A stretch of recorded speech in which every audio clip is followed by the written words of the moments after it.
Hello friends, foes, and other watchers on the internet. My name is Matt and you're watching Hogwash Gaming. And today I'm going to introduce you to a game that isn't in print anymore. It's about building a house and making sure your opponents can't build theirs. So get ready to party, because it's time to raise the roof.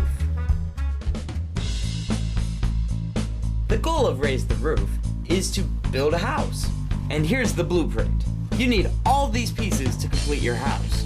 And each piece will have a point value associated with it. As you can see, reds are worth 100 points, greens are worth 200 points, blues are worth 300 points, and orange is worth 400 points.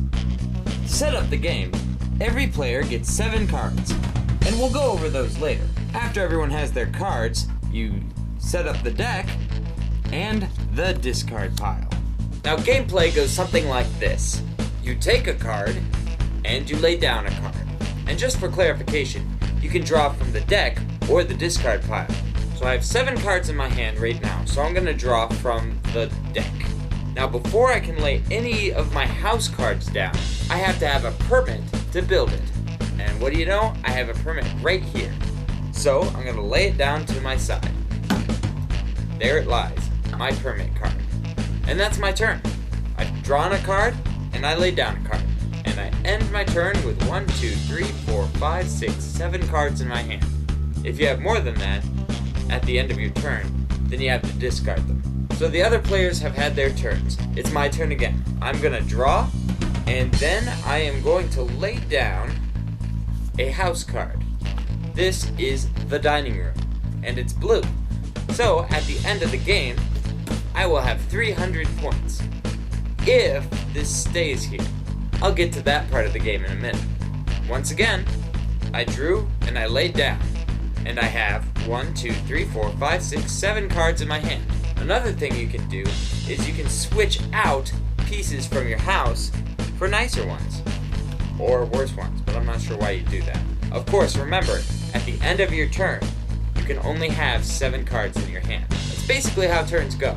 But there are complications that can arise. Let's say one of my opponents wants to play an attack card on me, like a strike or a tornado. These 2 cards, if you're gonna play them, you lay them down on top of your opponent's permit, and they stop your building abilities. This doesn't mean you lose your turn, but you can't build any of your house until you take care of this problem. And you do that by playing a strike-ended card on a strike, or an insurance card on a tornado. For those 2 attack cards, you can also use a wild to take care of it, or another permit.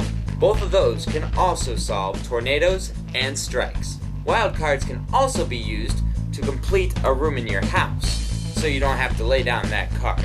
Unfortunately, you can use only 1 wild per house, and you can't replace it, and it counts as 0 points at the end of the game. But if you're trying to finish the game, then wilds might be a handy tool. Now there are other attack cards that are a little more vicious, but they don't cause you to stop building your house. These are disaster cards. When you lay them down on your opponent's permit, you can take a piece from their house and put it in your hand. Now disaster cards tend to be specific, like this one is flooding basement, and you get to take your opponent's basement. But there are also catastrophe cards, which say take any piece or system from a person's house. This means if someone has something like a complete roof or a really nice plumbing system in their house, you can lay down a catastrophe and take both cards and put them in your hand. Now the next card I want to talk to you about is not necessarily an attack card, it's just an action card. This is the pass card, and you don't lay it on top of somebody else's deck. But what you do is you discard it into the main discard pile, and you choose somebody to take a card from. And you don't get to see the card, you just choose it out of their hand. And then you look at it and look at the other cards in your hand, and you choose one to give back to them. This is a good way of getting some nice cards that people are holding on to out of their hand. But it can backfire, and you can be just taking something that isn't worth much anyway. So you might end up giving back the card that you just took from somebody. When the deck runs out, you take the discards and you shuffle them up and make a new deck. The disasters, strikes, tornadoes, etc. in this permit pile do do not go into that pile when it gets shuffled. So that's probably a good time to start building on your house. And it's a good reason to save up these disaster cards until you see what's on the table.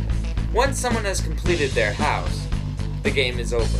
This doesn't necessarily mean they win, because what you do is you add up all of the point values of the pieces in their house. Then you subtract the point values that are still left in your hand. Whoever has the most points wins. So that's Raise the Roof. It's a really old game, but a really fun game. It kinda has a lot in common with Dominion, and it's pretty interesting to see people get riled up.